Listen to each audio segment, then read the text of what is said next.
welcome to our meeting. I welcome everyone to our Civil Defence meeting, one year on from Cyclone Gabrielle. I'm going to ask Councillor Wharehinga to open with Karakia for us. Before I open our Karakia, I just want to acknowledge the two Karakia that happened this morning. The 5 a.m. Karakia at Karakia and then also the 7 a.m. Karakia that happened out here. So for those of us who attended these, this Karakia will just bless us just a little bit more on our day, just in remembrance of 1 year. So me noita. Uhia te takapau o te aroha, kimua I te aroaro ākapa. Tūpore nuku, tūpore te iwi e pai nei, kia eke pānuku, kia eke tangaro. Aumi e hui e whānau. Thank you for that, Councillor Wharehinga. And what a fluke, just in our rostering, that today, the day 1 year on from Cyclone Gabrielle, we have our Civil Defence group. So I do want to acknowledge our group members here today. And I thought I'll give us a minute or two to reflect, because today is a day of reflection, or this week has been a week of reflection where we had a beautiful function in Tokomaru Bay on Saturday evening where that community could come together and talk about their experiences. They were cut off for quite some time, and the stories shared and the community stalwarts that came out there to look after each other, just so heartwarming. And then in town, several events happening. Some businesses are organising an event. We had beautiful cut here this morning. There are events later today, and then tomorrow night we'll end on a high note with our Superhero Awards, where our community had the opportunity to say, you know what, my neighbour did this and it saved my life or it changed my life. This person helped me in a way that I haven't told anyone before, but I want to acknowledge them. So I am going to open the floor if people want to share some stories. Maybe we'll give it about 10 minutes. If people just want to reflect or say thank you or acknowledge someone, I do think it is fitting, and then I'll wrap it up at the end. So I'm going to open the floor. If someone wants to make a little contribution, now is your time. No pressure. We can carry on when we're ready. Debbie. I've been watching the news on TV about the flooding this week from Cyclone Gabrielle a year ago, with tears rolling down my cheeks. When you see or read the news, you've really only seen the tip of the iceberg. I just want to acknowledge every single person who feels that pang of anxiety every time they hear rain on their roof. As a councillor connecting with all parts of the community, I can confirm there's deep anxiety and frustration out there still. The fact is we're millions of dollars short of what we need to fix this. Over the next 3 years, as we recover from 2023, the year of the cyclones, we must remember the stories. I was lucky to get a sneak peek at this booklet produced by the council that comes out today. It's an exceptional publication that captures everything that happened around the district. Huge congratulations to the communications team that is behind that. And also, just looking ahead, there's changes in the wind. Opportunities lie behind doors that close. I am attending and have attended many hui and conferences where answers are emerging. It's an exciting time where the foundations are being set for future generations. We need to have a long view and don't give up hope. And most of all, we need to have national recognition of our regional issues so that we can all get through. Thanks. Yeah. I really wish I was there in person to be able to have this kōrero, and how do you follow up that kōrero from Debbie? Yeah, when I think back about our experiences with Cyclone Gabrielle, I remember seeing ordinary people do really extraordinary things. Lots of community, lots of kindness and generosity, lots of people digging deep and sharing the little that they did have. I want to thank Ben and his team During Cyclone Gabriel and Ruatoria, we had Kumiro with us, and that really did help coordinate us in a way that we were able to be really effective for our community and therefore support the communities around us. I want to acknowledge particularly the struggle of Te Karaka and the life that was lost during the flood at that time. And then all the people who have since had issues with their homes, with flooding, and who are currently still feeling the effects of that. Just acknowledge that we've been through a lot as a region, and somehow I feel like we're going to come out of it stronger.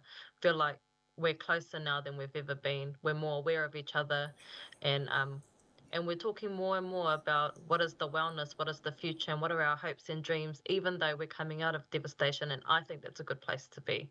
So just want to acknowledge the efforts of everyone that contributed and continues to contribute to not only the narrative and understanding of what happened during Cyclone Gabriel, but our future going forward. Thank you for that, Lavinia.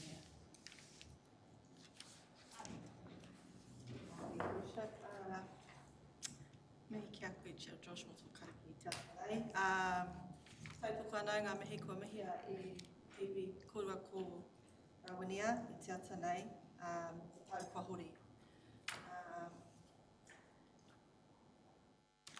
Thank you for the opportunity to have a little bit of remembrance today, worship, and I support everything that Debbie and Rawinia already said.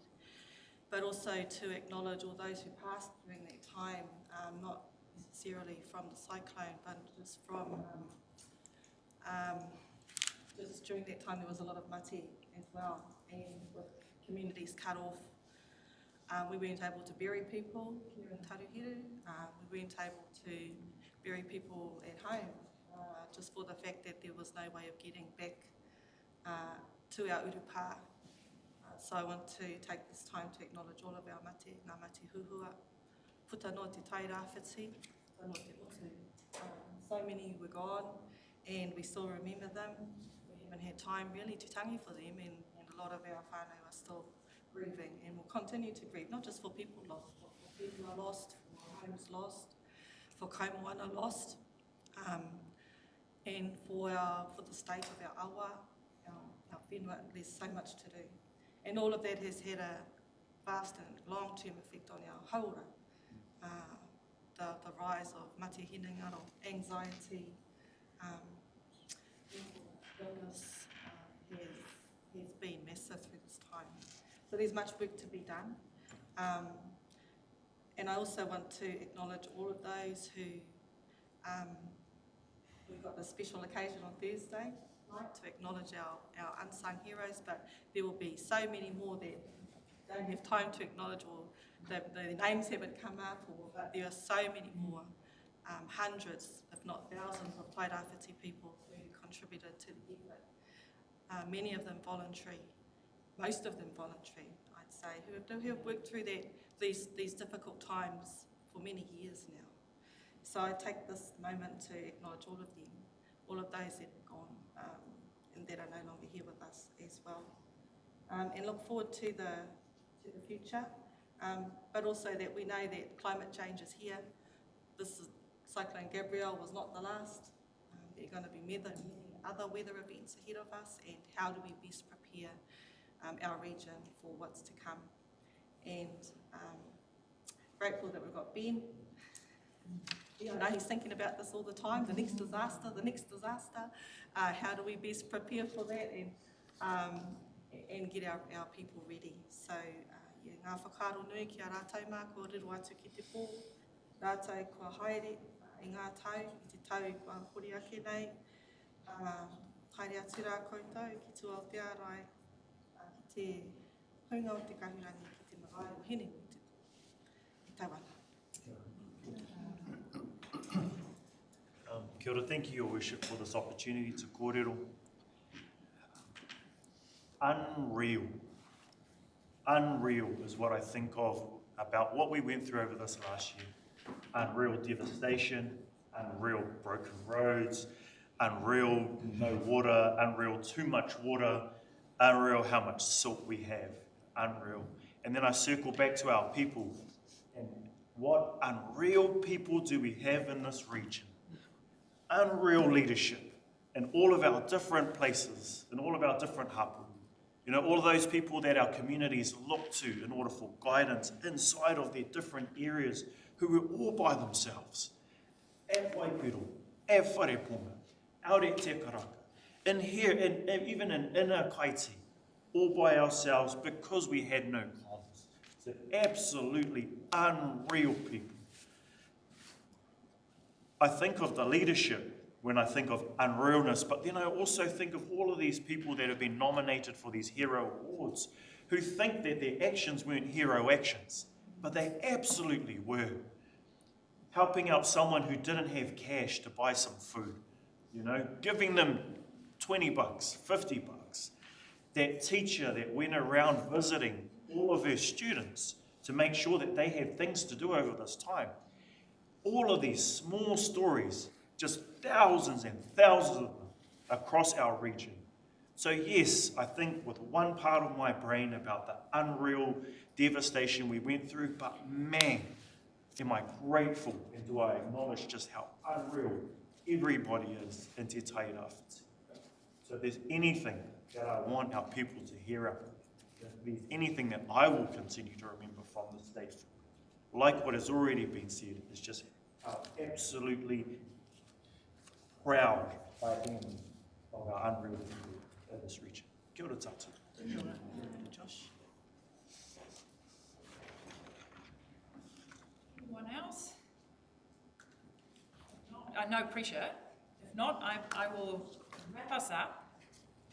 And just from a civil defence chair, and I'm wearing this jacket just because I have nothing else, because I came in at 5 a.m. and I was really cold and this was the only jacket in my office. But I do want, and I am going to stand up because I don't often stand up, and I am here today to acknowledge officially our civil defence team. Our hapu leads up the coast to the western areas inland. We are one big body, and I think, Ben, you are the brain. I think so. If we think of a big body, the civil defence team are right up there, making sure we've got what we need, but we have so many different limbs and areas that if we don't work together, that body doesn't work. And I know what I have seen from 2019 when I became the mayor and we had so many events, is how that body has just gotten stronger and stronger as we learn. Because sometimes you do something and you burn your finger, and you learn, don't do that again. And over time, we have fine-tuned what we do in order for this civil defence body to be as strong as possible. And our whole community is part of this body too. But I do want to acknowledge you and Dallas and Marcus and Kumi, that team who have really gone out of their way this year to encourage our community to be ready to work closely with our hapu leads. Sometimes it's easy, sometimes it's tough, but you get out there and you make sure, even though we're in recovery, that we are doing work again to get ready. So I do want to acknowledge you and your team out there. They're doing an awesome job. What we're doing here, and just this morning we had the opportunity to catch up with the previous minister as well, who said, we are an exemplar for the rest of New Zealand. We learn as we go. We don't always get everything right, but we are bloody awesome, and we shouldn't forget that. And then just before we carry on with our agenda, Nadine, I do want to acknowledge your leadership with our staff during this time as well, trying to pull staff together, get the basics done, but also being part of the civil defence team. So I want to ask you as well to convey that message to staff, that we see what they have done, we see the extra miles that staff have done, and I'm just so incredibly proud of us as a region. Okay. I have no apologies, no declarations of interest. Let's go to our minutes. Annie sent these out quite some time ago, so you would have seen them a while back. Moved by Councillor Wharehinga, seconded by Councillor Gregory. Any issues with the accurateness of his minutes? Does it reflect our meeting? Ka pai, all in favour? Contrary? Carried. Thank you for that. We move on to our action sheet.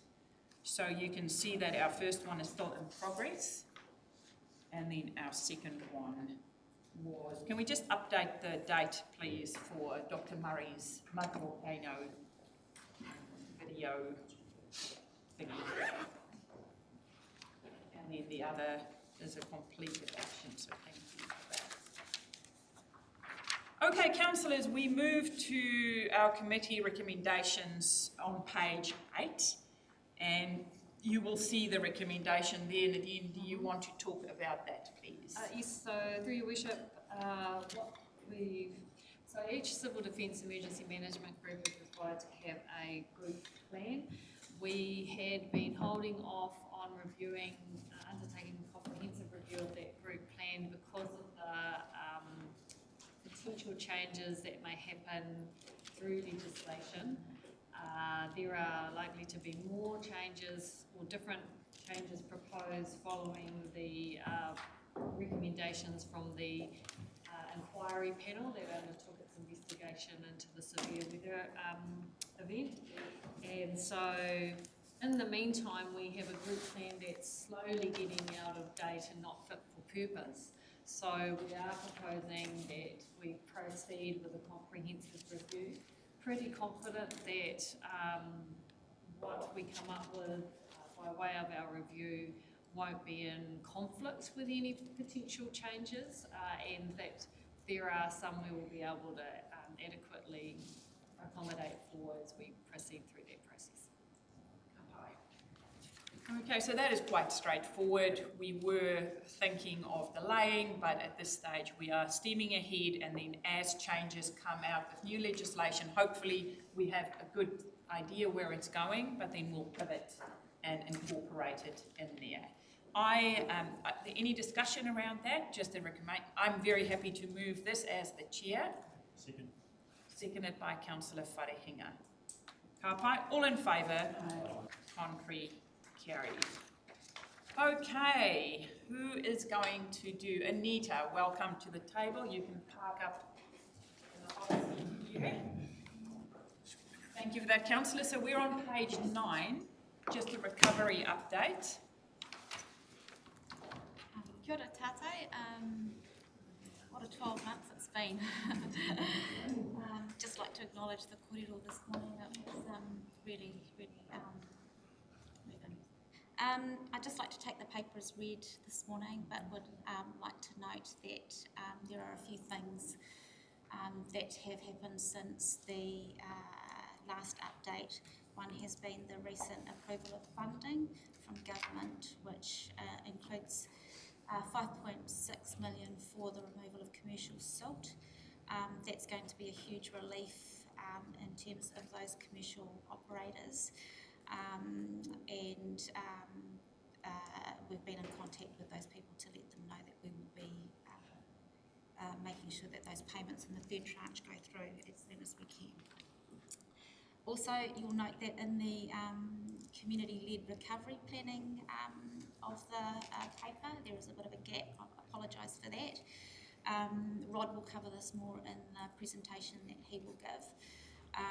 But we have given a time frame to the community by March, and Rena Porty and Lillian Te Hau Ward will be working with the communities to get them across the line for that.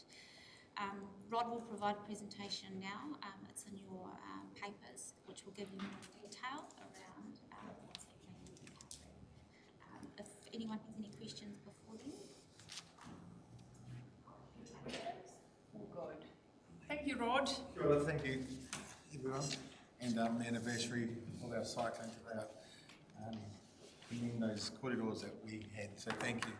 I just really wanted to go through and touch on where we are at on a number of things. Overall there you'll see we're in yellow.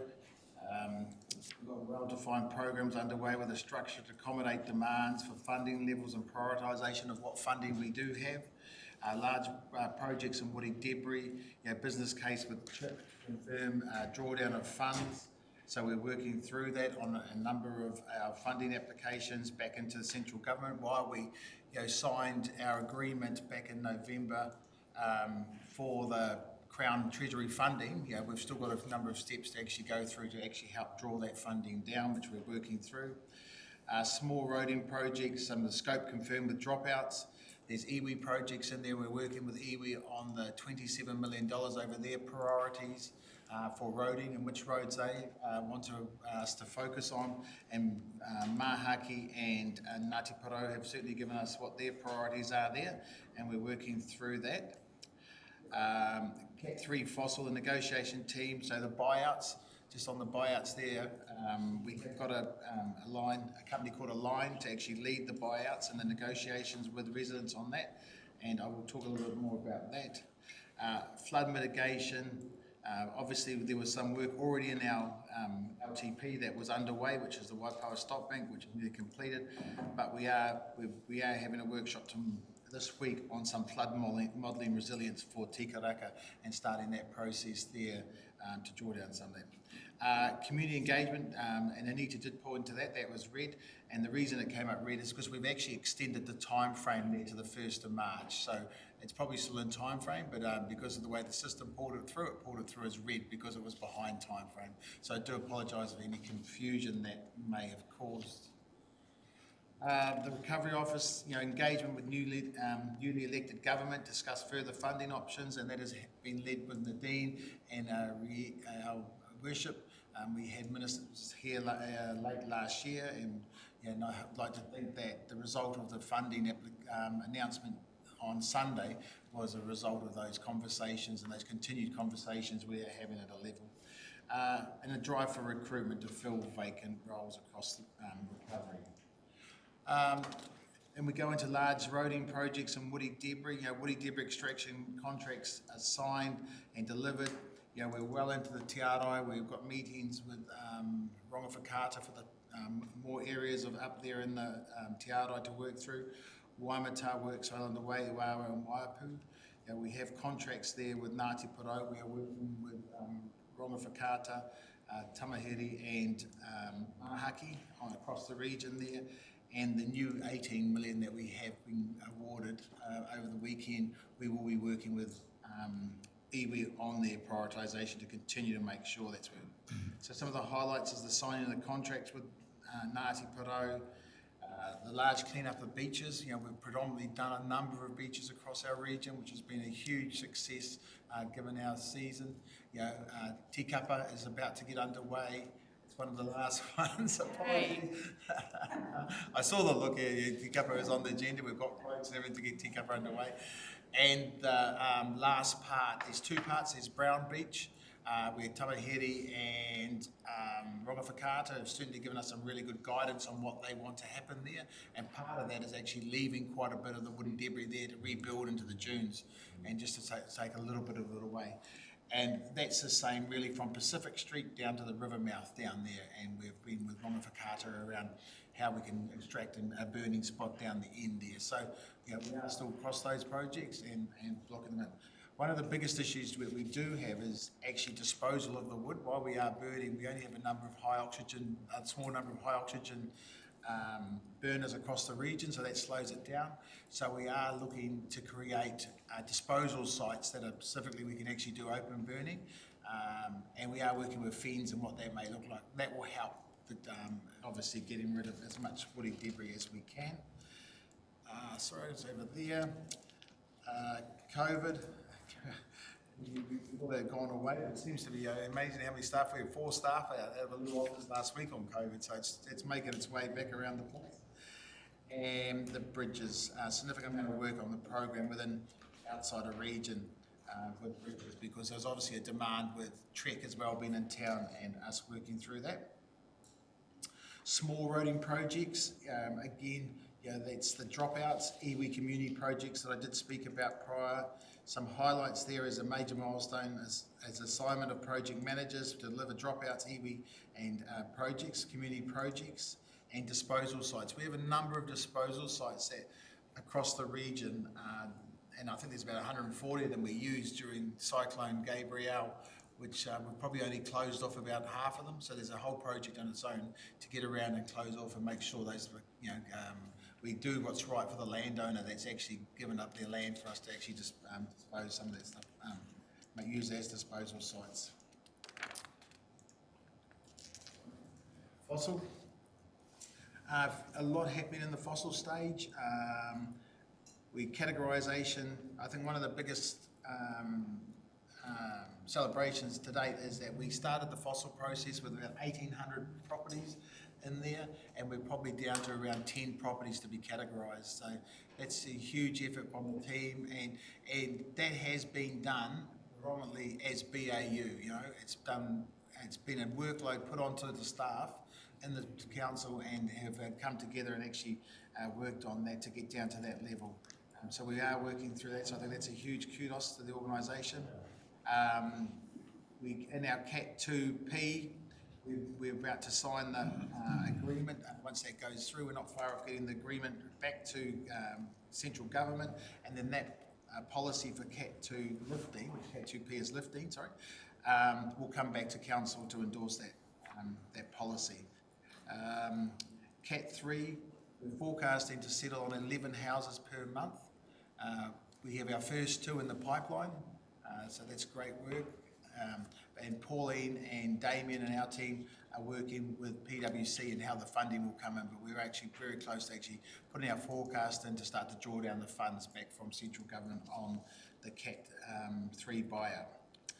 Some great news that Anita did allude to is the commercial silk fund that was oversubscribed at $5.6 million, and kudos goes again to our mayor and the dean, who I know our mayor wrote to the government and put some weight on the subject, and and the dean also met with officials in Wellington around that. So that's come through at the 5.6, which affects a lot of our commercial people.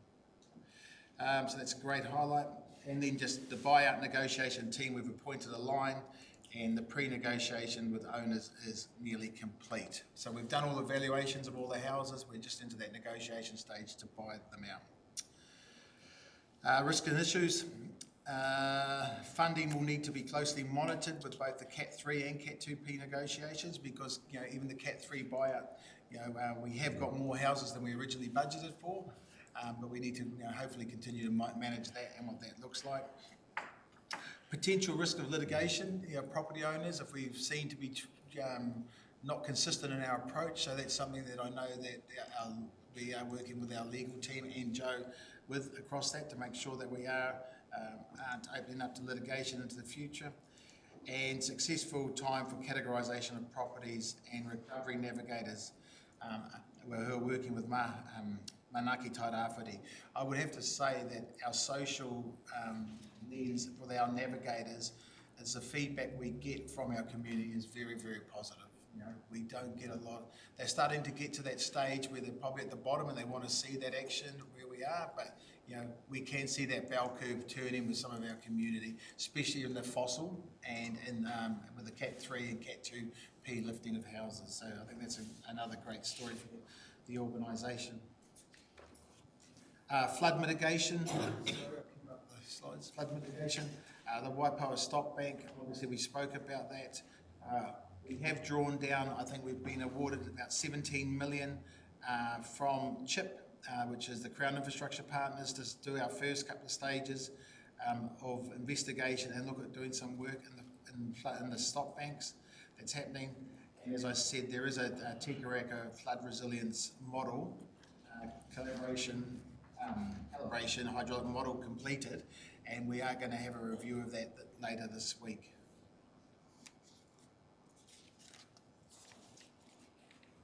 So some of the risks there is obviously future unfavourable weather events.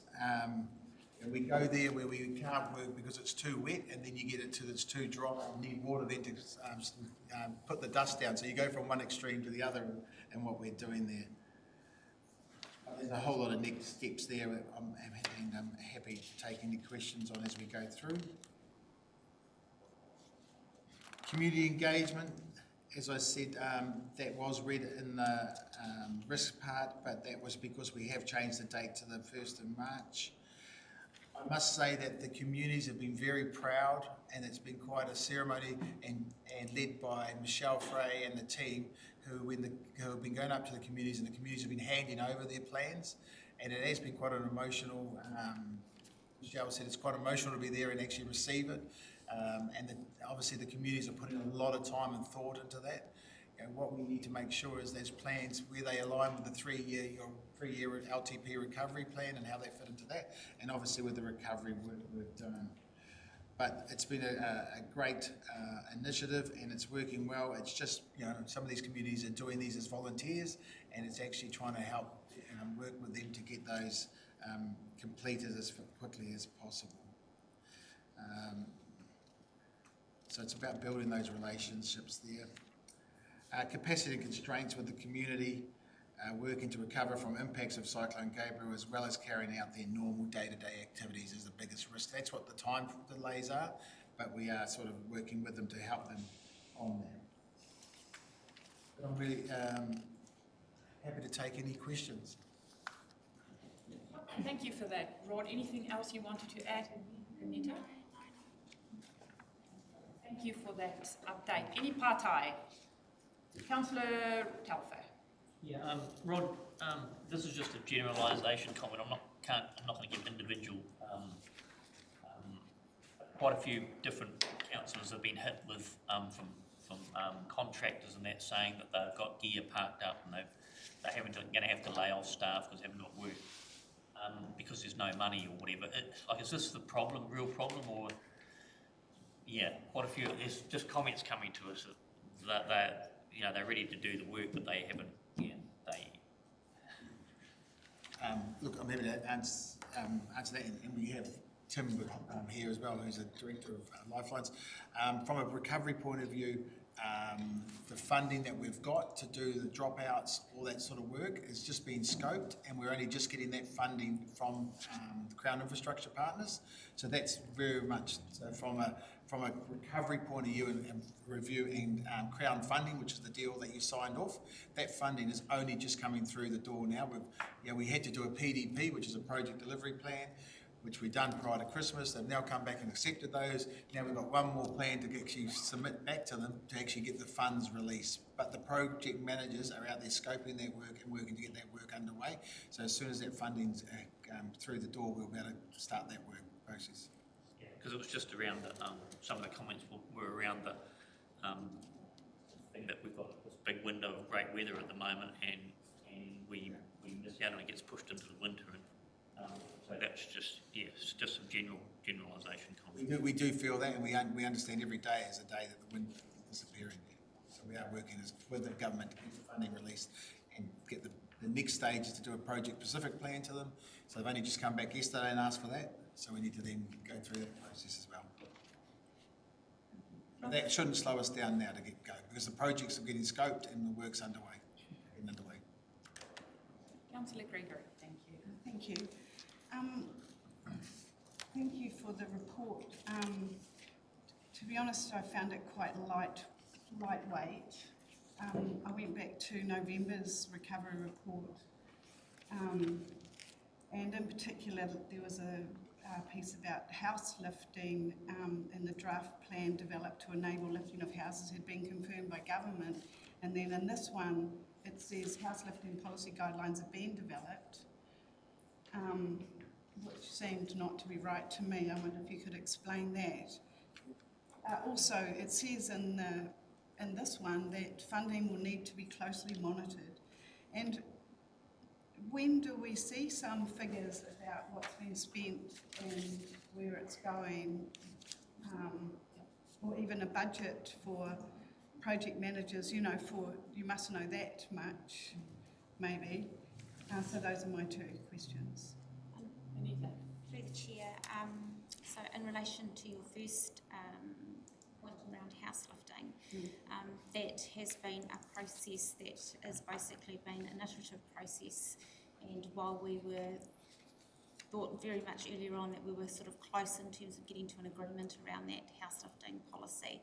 It has had to go up to government to make sure that money is able to be, or the policy is able to be signed off. So apologies if there's any confusion in relation to that, but it will be coming back to council for getting sign off. In relation to the more detail needed to be provided in these reports, we are getting to a stage now, and we have established a steering group that we report to, which the mayor is the chair of, and in that steering group there is more detail in terms of the financials that are being monitored throughout this entire process. If that is required for Sedum Group, we will undertake to provide more information at the next update. Thank you, and I think that it should be something that perhaps all of council should know about at some point. In front of a full council meeting. Yep, through your worships. So, just in terms of where we're at around the funding. So I think there is another property that we added to the limit. We're still hoping that we're within that $30 million cap. There is a claim that I've been putting forward that I need to sign off that will go to Crown Infrastructure Partners, or Treasury actually, I think it might be, to get the first release of that funding in, so circa 16 million, so that we're not having to draw down on our loans yet. But the information is there, it's just getting it up to council. So Debbie, part of the commitment of the steering group was that, because they are external audit people, they are specialists in that group as well, that it will be in a format that then can be presented to all of council after meetings. Any more questions? Anyone that haven't spoken yet? Rowinia, thank you. Kia ora. Thank you for the reports and presentation. I just had a couple of questions. With the categorization of the houses for FOSL, I understand that we ended up with way more properties to assess than we thought we were going to have. Is there a cutoff for that now? Like, at what point do we decide, okay, no more, that's it, like there's no more assessments? Who's going to take that one? Your worship, I can answer. We did put out some comms just in December to ask people to notify us before the end of 2023 if they thought their property might be part of the FOSL scheme, but for some reason they'd not yet come through our system. So that was our cut-off date. So we are nearly there in terms of the original assessments. Now we're starting to deal with those people who've had their property assessed and they're questioning the categorisation. So there's a few of those coming. Okay. Cool. I just wanted to know how the relationships all working with the Kotahitanga Unity Group is going. It was referenced in the paper. Through your worship, so we've got a meeting coming up. We have a meeting every fortnight, I think it might fortnight for our group, and we're kind of focused on a summit at the moment, but generally tracking along fine. Is the Kotahitanga Unity Group different from HEG? The membership, is it different? Yes, yeah, it is. So the Coordinating Executive Group has specified membership under the Civil Defence Emergency Management Act, which comprises our emergency partners. So we have to have health, we have to have police, fire and emergency. Thank you so much for that clarification. I've got a couple other things. I made notes and I know I'm only allowed to talk once, so. Yeah, you can do more than once, but if you've got all your questions together, I'll give everyone that's on the committee an opportunity, and then we can, if there are more, we'll work with that. So carry on. Okay, kapai. Just wanted to acknowledge the mahi done around the community planning, and just wanted to say that feels like a really real commitment to ensuring that every community has a say and has its ability to foresee what its own aspirations are for its community. And I understand it's slow, but appreciate that we're taking the time to do things properly and giving communities the time and space to consider what might be right for them going forward. So that's not a question, that's a comment and a compliment to the council for doing that. Lastly, just wanted to know more about that silk fund. So has the money for the silk fund dropped into our account, or we're still in negotiations with central government about how that might work and what the criteria are for that?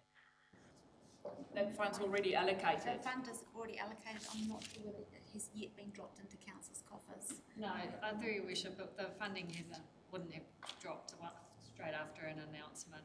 But there was, so in the case that was put forward, because the commercial silks fund had been oversubscribed, there were a number that was sitting on that, the applications that equated to generally where the additional 5.6 million came in. So that is not open to new applications. It's dealing with what we couldn't get out the door and support them with. Oh, so are we saying that for this next lot of money, it will go directly to commercial as opposed to kind of residential and community silk cleanup? Yes, yeah. That's what it's earmarked for. That's what it was given to us for, is that correct? Yeah. Yes. Okay, kapai. That's me. Thank you very much. Thank you, Councillor Parata. Councillor Pahuri Huriwai, thank you. Pahuru Huriwai, sorry, Thank you. I'm tight this morning. My question was around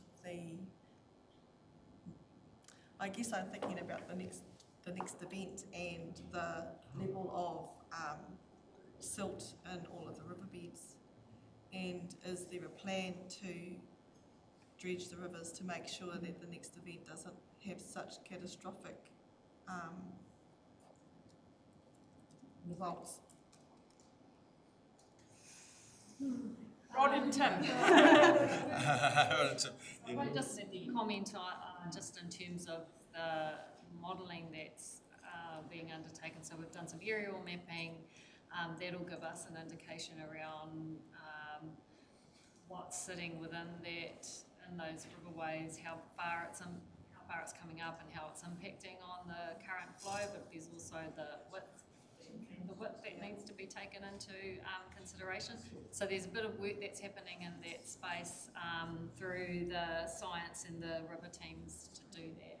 But at this stage, we're not in a position to make any recommendations around dredging rivers.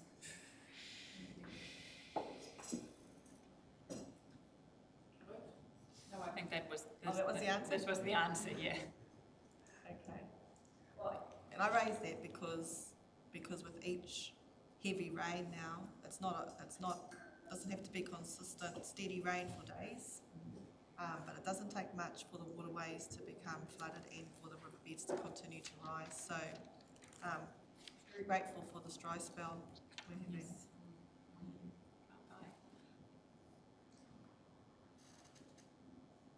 Any more questions?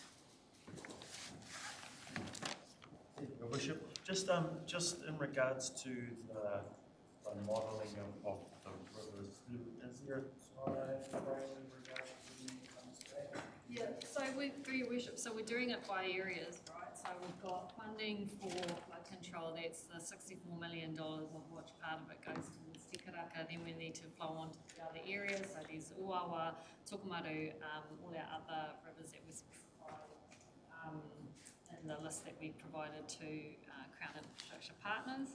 Our first focus is trying to get the Te Karaka Waipawa one sorted first. So that's the hydraulic modelling that Rod referred to. So we've got a view over that. Then there's some community engagement that we need to undertake. At this stage, the program managers are trying to refine their timeframes to do that. But there's a lot of data and science input that needs to go into these. They're not a real quick fix because you've got to understand all the other inputs and impacts on that river system. And I'm not a scientist, but what I do know is that when you're looking at these modelling, it can take quite a while to really be clear on what might need to happen in that space. We also need to take into consideration what any freshwater plan provisions that we have put down that may need to be factored in into any interventions that might happen on that water. Is there any other, Joe, do you have any other comments from a planning? Just, I think you captured it correctly, that, you know, you can make an intervention and that fixes one problem, but then you can create 5 other issues that, you know, if you're not careful, you don't improve properly. So it does take time to do it properly and think for the long term rather than that short-term fix. And just supplementary, I'm assuming that, because the reason why the word dredging is used is because that's commonly how these things were dealt with historically. But I'm assuming that post-modelling there's a plan to bring multiple interventions in regards to kind of helping. Yeah, that's the plan. Ideally, like you're in your catchment, that's why we have an integrated catchments kind of approach, is that you're not just, you know, putting in a stop bank and forgetting about all the other contributors to the problem. So there is a bit more work, assessment and analysis to do. But going back to the question around like time frames, so that's something that the program managers are currently working on, so that we can have clarity and we can provide some indication to the community about what and when. I think we've given about 3 to 4 years is what we've been indicating to the Te Karaka community around that. From now to end of solution. From now to end. Thank you. Rawinia. I just had sort of a supplementary question to Councillor Wharehinga's question. So, Te Karaka, Uawa, Tokomaru Bay, is Makarika and Waipiro Bay on that list as well? Makarika, I'm not sure about Waipiro Bay. Kapai, thank you. Okay, thank you. Oh, last question, Councillor Gregory, thank you. This is also looking ahead, and I just wanted to clarify something about something we talk about a lot is culverts. And because that's what we get most calls, I get lots of calls about and talk about out in the community. It's my understanding that council owns the drain, and the person who lives at that property and has a culvert under their driveway owns that culvert. And so it's their job to clean it out. Is that correct or what? Sorry. Sorry, we'll go to Tim, but it is a lot more complicated than that because council doesn't own a lot of drains in the city, in the district. In the district, if you're in the rural area, most of the drains that lead to our assets, and if the road is State Highway 35, for example, it's not our asset. Is mostly private, but in some cases it might not be. But we know where our assets are and where they're not. But often the questions come from the public, actually concern assets which they actually are meant to maintain themselves, but might be unaware of that. It depends on the location.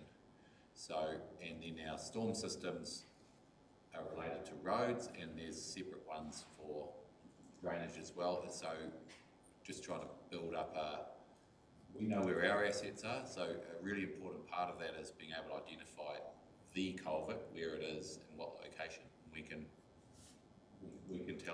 tell that customer whether it's our responsibility or not. Yes. So they need to ring council then?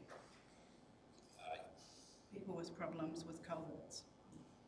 That they might find it's their responsibility if it's on their land. Yeah. Your worship, part of this is information and communication to the public. So we had that.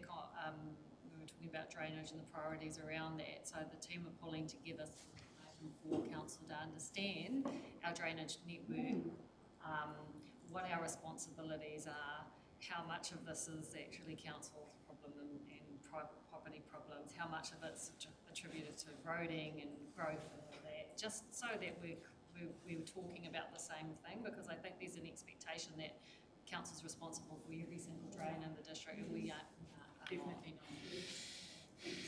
not. Last question, Councillor Pahuru Huriwai. Supplementary to Debbie's question. Yes. That information will be really useful because I think there's confusion about what council used to do in terms of cleaning all the drains and vergeways and things like that. So people just assume that is still council business, but that's stopped in some cases, and that hasn't, as you say, that hasn't been communicated well. So maybe that's part of the township planning discussion to have a map of the different communities and what the council is responsible for in terms of the drains and what it's not, and what's Whakaputahi's responsibility and what isn't. They have huge responsibility. Please. Okay, do I have a mover for our recovery update? Thank you, Councillor Pahuru Huriwai. Seconder, Councillor Taufa. All in favour? Contrary, carried. We are going to break for coffee. Hey, we are going to go to our regular update, our group manager report. Thank you, Ben, for the information in here, talking about the Timu, your operational stuff, as well as your NEMA updates. I'll pass over to you to update us, and then I'll open the floor if councillors have questions. Thank you. Thank you, Worship. I guess just following on from the words and reflections, particularly from the councillors, with the significance of today's date and the actions, acknowledging the quotes and the ahuriri whānau that obviously lost, which for us really, when you see really the number of events we've been through, the loss of someone is certainly not something we've had to endure. So unfortunately, even back this time last year for those whānau, this will always be a marker for them. I guess in your worship you made the reference to where we kicked off the first really lead into a number of the IMTs or incident management team meetings. I look back on the timeline and the detailed timeline we put together for Gabrielle, and that's actually followed on from Cyclone Hale. So we really, from time sitting in here, did 42 meetings in terms of the event in here. And also acknowledge really the first responders in our team. We're equally whānau members ourselves. The public interest becomes our job. When you drive past your own whānau doing the slips and the like, you know that your neighbourhood, the manaaki that wraps around, and I think Tairawhiti particularly exemplifies that, is that we get on with the job on the basis that our job has actually been calling us to do what we need to do. And equally for the leadership that at all levels, for elected officials, the aspects of iwi, hapu, and all of us that sit at this table here, no one group has a social licence to deal with what the complexity and the size of events such as Gabrielle, or what even predated it with Hale, to bring a community together. Our challenge as a region, we're 52,000 in terms of population, 42 communities, many of which are remote. We have a significant amount of 12% of our population is in those remote areas. So equally, it's the challenge of the 12% and supporting and keeping them connected is a significant undertaking. They don't sound big numbers, but what consumes our continual pursuit of readiness. And for some aspects, there's bits we only do well. We'll never say that we do everything, we're smashing it out of the park.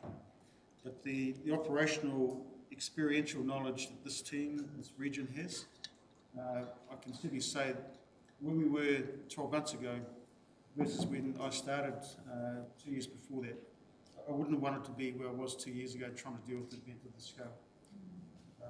And equally, the other bit I amplify with, what's the significance of Gabrielle and why does it attract so much attention? Firstly, it's the third time in New Zealand's history that we've declared a national event.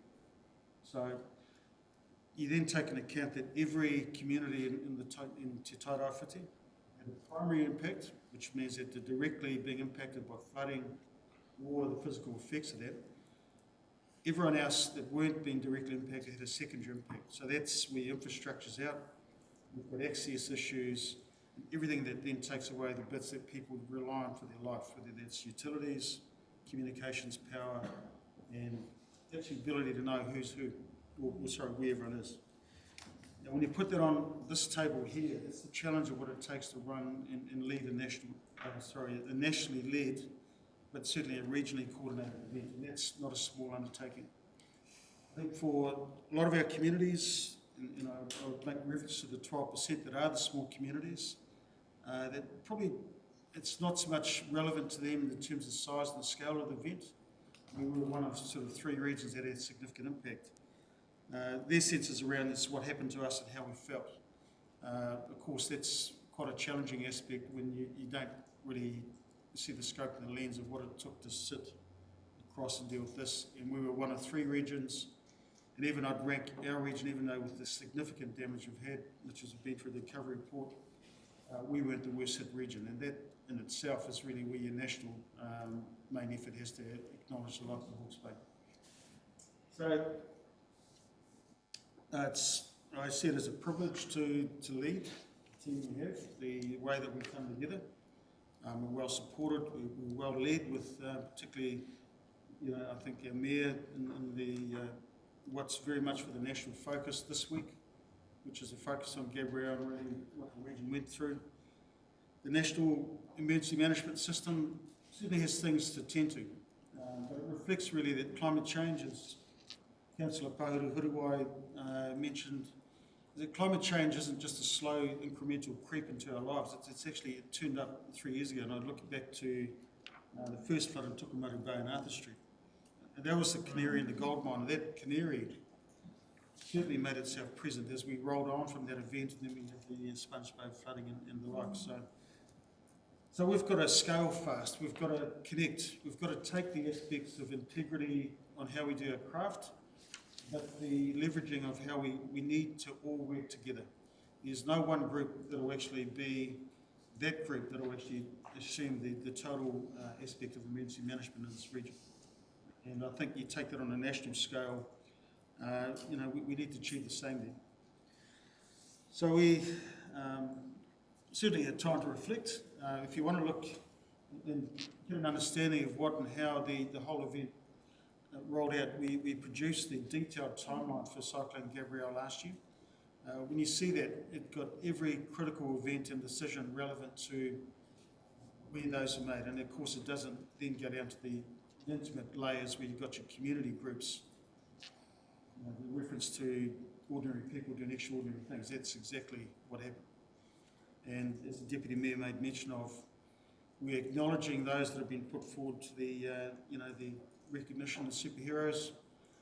Really, there are a number there that their stories have never surfaced, and it's acknowledging that as a community, 50,000, it was significant, really impact on everyone there. But our job is getting ready for tomorrow, and we'll reflect on what was 12 months ago. But really, for us, it is around how we reconfigure. You apply 3 things. 1, what happened. The second is what could have happened. And 3 is what should have happened. And I apply all of those in terms of never saying that we've achieved any state of perfection in terms of how we're doing and what we need to do. And that's really what our commitment to the community is. We will be quite relentless in the pursuit of that. So, equally for all of us, look, when you see the list of the number of events as we've got there on page 27, that's significant. That is a cumulative impact of a significant amount of events there.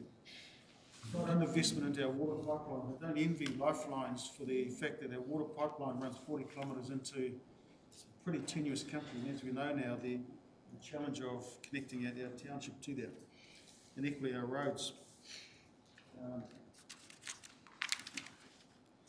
So really, when I look at, and the relevance why I just put that in there, is that when you've got a civil defence emergency management system that is always in a response mode, the downside of that is the ability to train in detail. So it's been actually quite good to see a bit of transition into that. We've got to focus on really the community focus in terms of adding more people to the rōpū of what constitutes civil defence, whether it's supporting hapu or iwi and aspirations for the same.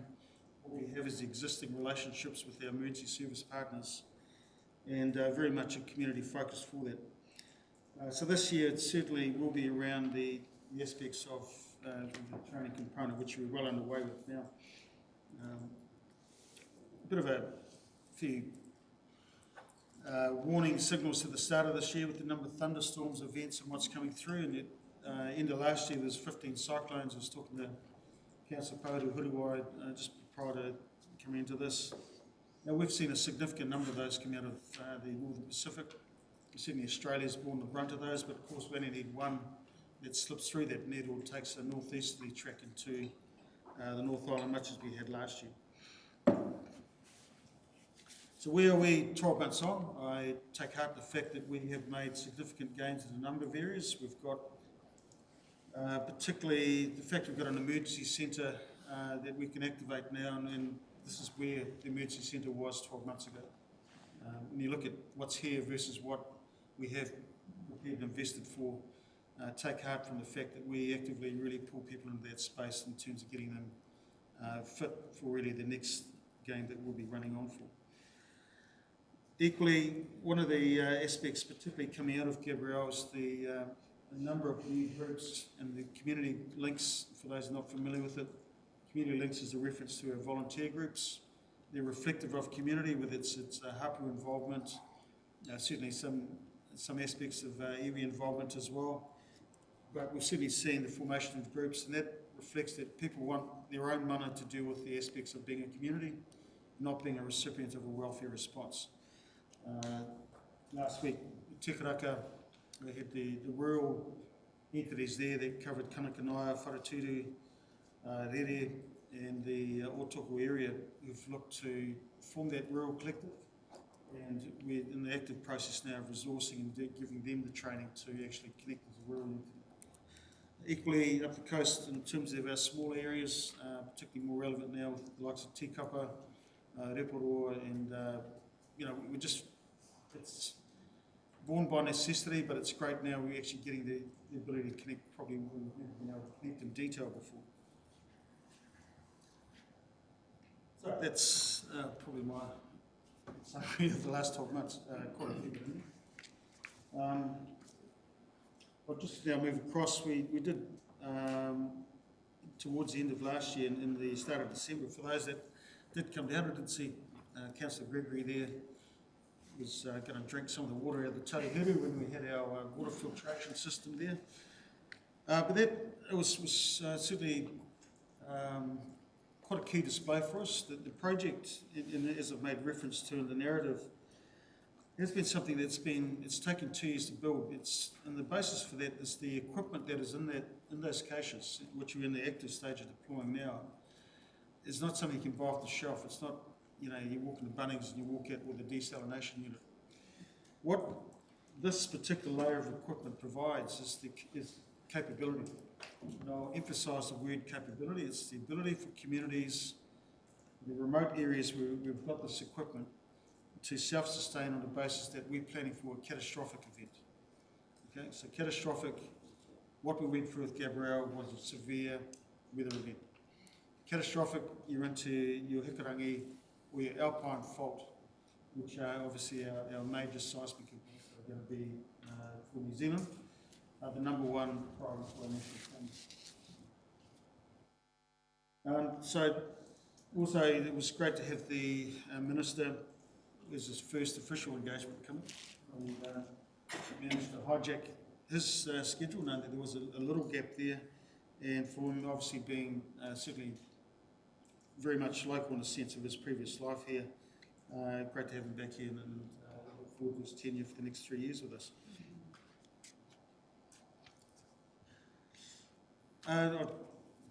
There were probably the key things. It was a good way to end the year. We did some heading across at the other across the Nation 29, the ability to get the Med service into region here. It was a great opportunity. Normally we could only rotate one person through the Met training a year down to Wellington, so it's a case of bringing the mountain to Muhammad in the sense. Being able to get all their hydrology, the coastal rivers teams, the science teams, and actually having in the room with the eminent weather experts to really look at refining how we connect. the relevance of the data and the way that we use that in terms of response or readiness. There was an excellent 3 days in terms of the collaboration. The outtake for us, particularly, is the additional tools now we've got, and equally the relationships, as particularly weather is our most likely and most frequent hazard that we'll be dealing with in terms of our, obviously, climatic change will be for. The final aspect really, and it links back to what we've undertaken with the rollout for the Marae emergency equipment, is the invitation from Te Whānau Apanui. So when you look at our iwi boundaries, they obviously don't align to what our regional boundaries are, and that's, of course, always been the case. So the invitation of Elvis Shepherd and the Minanga there was really the interest around what has been initiated in Te Tarawhiti. For Te Puni Kōkiri as the primary funder that we use for the seed funding there, is the extension of that project is now going to Whānau Apanui. And they're also looking to apply that as a rollout across the entire Bay Banking coastal. So that's, I think, really a reflection of where if you're talking about what we used to do before Gabrielle, we talked about the hazards a lot. My challenge, and really was, which I really wanted to put down, is we talk about the hazard, but it's about the so what. We're going to talk about it, the impact on communities, remote and rural. How can we support people at least to be in some way prepared in terms of that resilient space there? And that's really what underscores the whole timeframe second roll that project out there. So as a region, we are certainly, we've seen some resource. Is that enough? I don't think it'll ever be enough, but we'll certainly be looking at how we can keep adding to it. But I take heart from now the way that we're putting a severe weather alert out, or some degree of warning, is that the uptake and the community action that follows that is really exemplary. I just see the whole networks. I talk about circuit boards in my piece which has been put forward for Gabrielle. And to see circuits lighting up really means that your connectivity within your community entities are really where people have actually got their self-organised aspect of getting ready for these things. And that is a significant shift from where I started, because these were dead networks. They were, that's probably the bit we're worried. They weren't nurtured. I remember meeting Councillor Pauhuru Huruwa on the first meeting, and it was really who you guys haven't seen you for years. And all I left Ani with on that day, so I'll promise over-deliver and anything north of that, while I've got getting runs on the board. So we've still got some work to do, but we are certainly well north of where we were when I started.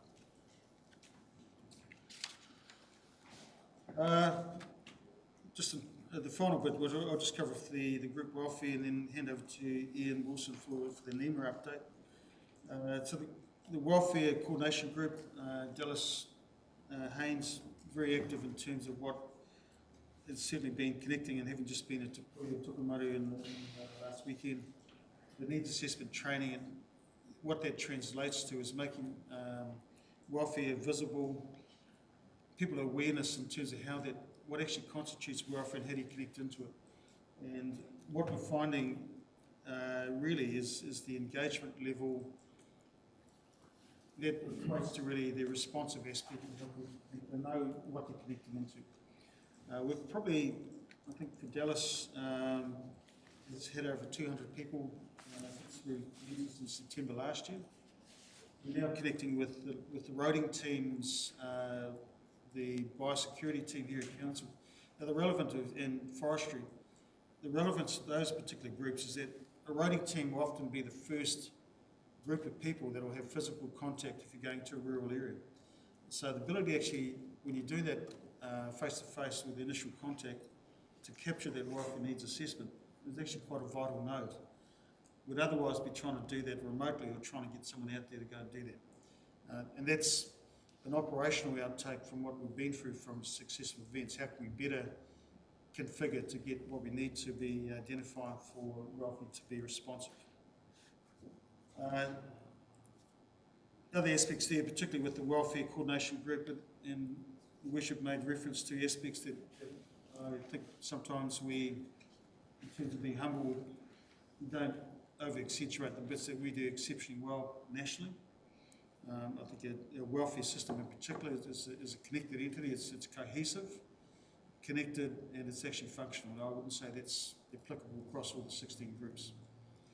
The other aspects are operational tools, which we've actually built out of necessity out of our events. It hasn't incurred any cost to the ratepayer. We've developed what is seen as a national exemplar for common operating picture.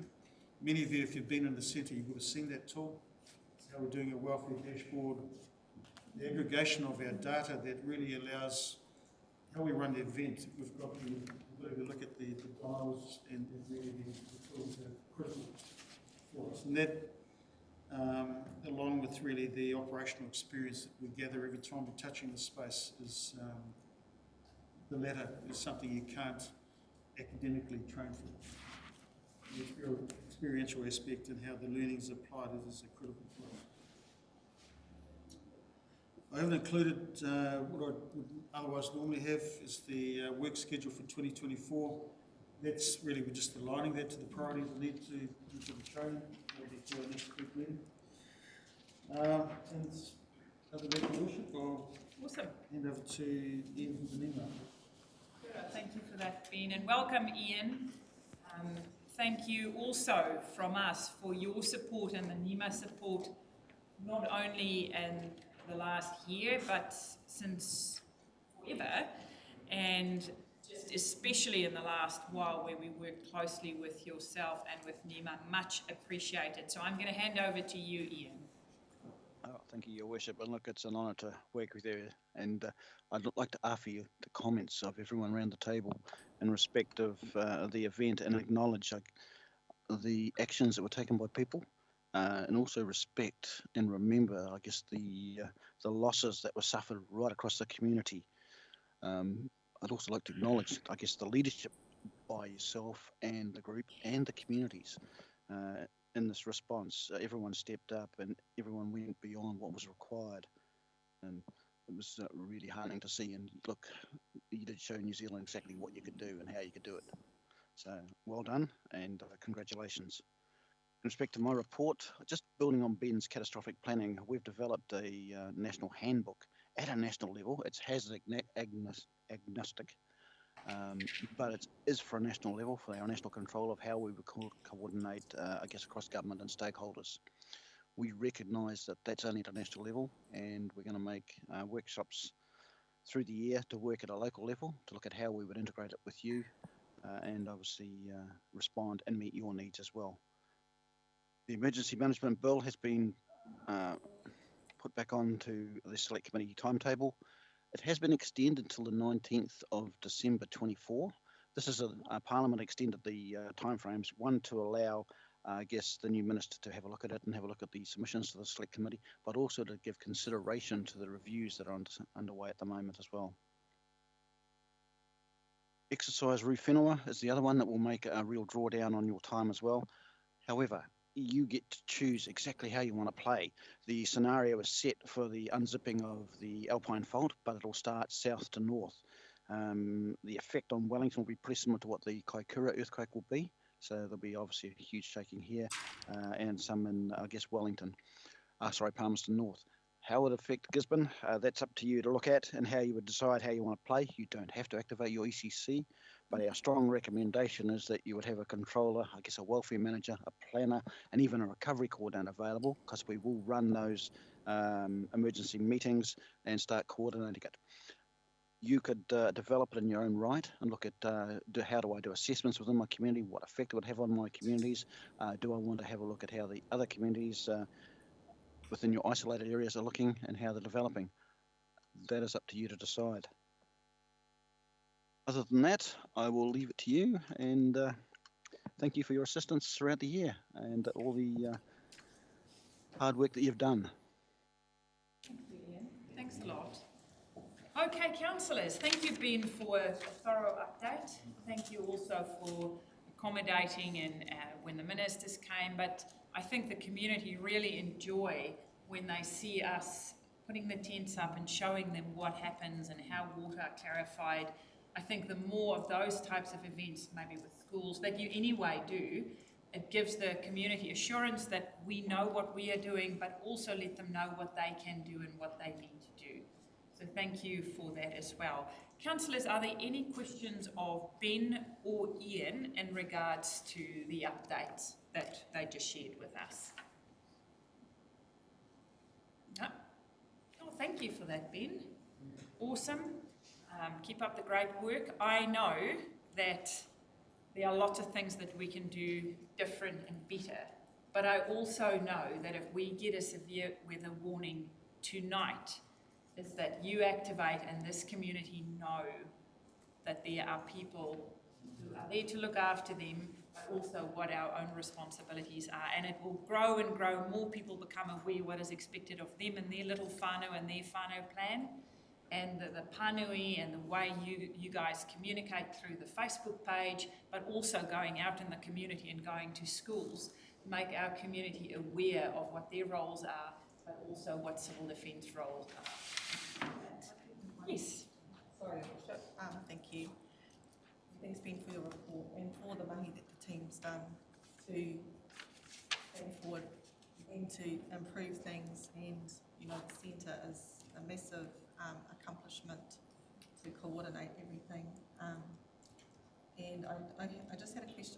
I want to acknowledge Radio Ngāti for the comms that they do, and I forgot to do that in the acknowledgements because they are a critical lifeline for communication on the coast. Yep. Same goes for Tūranga FM and our other radio stations in Tūranga that reach out to the masses. But is there, I know that there was issues with communication when things dropped out. Is there are we also working with our radio stations that are critical communication points for our whānau who aren't on Facebook, or the internet goes down or whatever? It's the radio station that we're all trying to connect to. Is there work being done with them as well to strengthen that connection? Good, Chair. Yes, there's a few things, and particularly as Telfa's, generally some of the previous queries around rural connectivity. So actually this weekend, and I've been working with them since December, is AREC, which is Amateur Radio Users Association. They're quite a well-resourced, but they will allow us to do, and if I'll just explain, if you applied coverage maps to cell phone, around digital radio networks, and then the analogue radio networks, there's still black spots relevant to the region.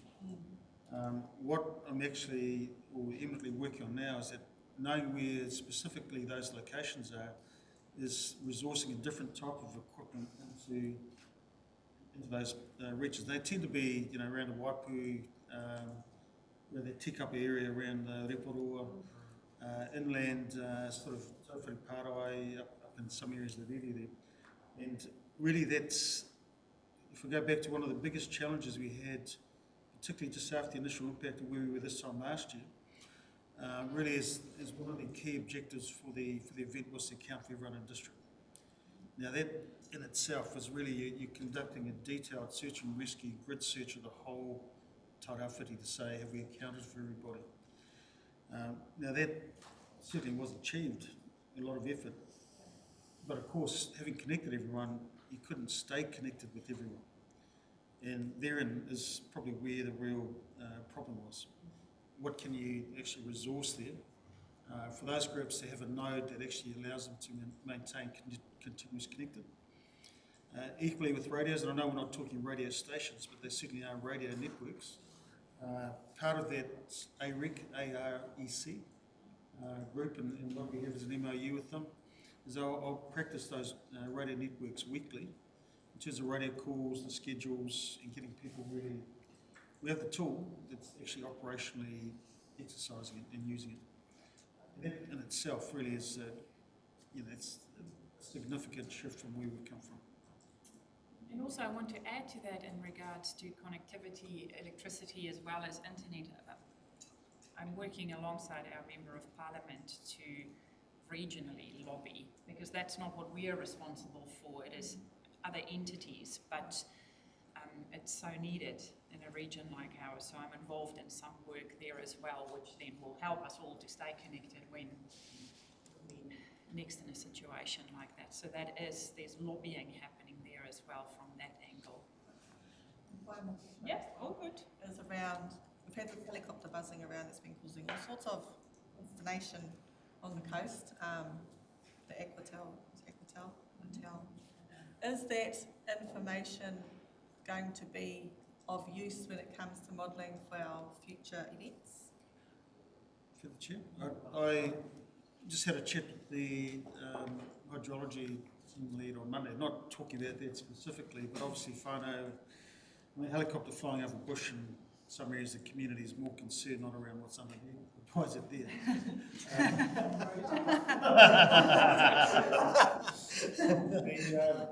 Really what there was, I did know a Radio Ngāti project where a Pānui around what that's up to. So it's really the aquifer, they're doing the subsurface magnetic resonance to determine really, your sub-terrain water, where those catchments are.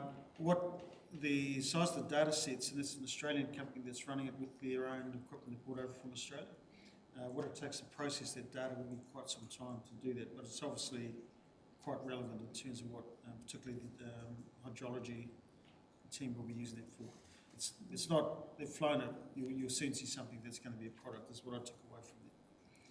And eminently for us in the emergency management space, that there's no material information value to us, it's with the science team, and then probably talking well outside my remit anyway. And through you, Your Worship, you were correct. Thank you. Ben, I would just add that we have been in discussions with the company, and they are looking to do an additional piece of work using the same equipment to study the Mangahuini landslide and the area around Tupuia, and that information will become available much more quickly and will be used to inform management of those areas and response and recovery efforts. So that's looking at a slightly different aspect, not the underground, but actually the geology of those two areas. It's a new way to use the technology, so we're trying it and we'll see if it's useful or not. And there's some comms going out to the communities. Thank you, Ben. Do I have a mover for Ben's report? Councillor Wharehinga, seconded by Councillor Gregory. All in favour? Contrary, carried. Councillors, thank you very much for your time today. Thank you also to councillors for the roles you have played in different communities, putting on gumboots, doing farm stuff. Rob put all that together. What's the group? Rural Support Group. I think Rob is the new chair of that group. So fantastic there as well, but also councillors putting gumboots on, handing out newspaper, when we had to distribute newspapers, being in your community and asking and what's going on there and feeding it back to the CEO who can then feed it into the TMO system. So thank you also to councillors who are fantastic human beings. I officially close this meeting. Thank you for your time. I know, Rob, you need to shoot away to start getting ready for the superhero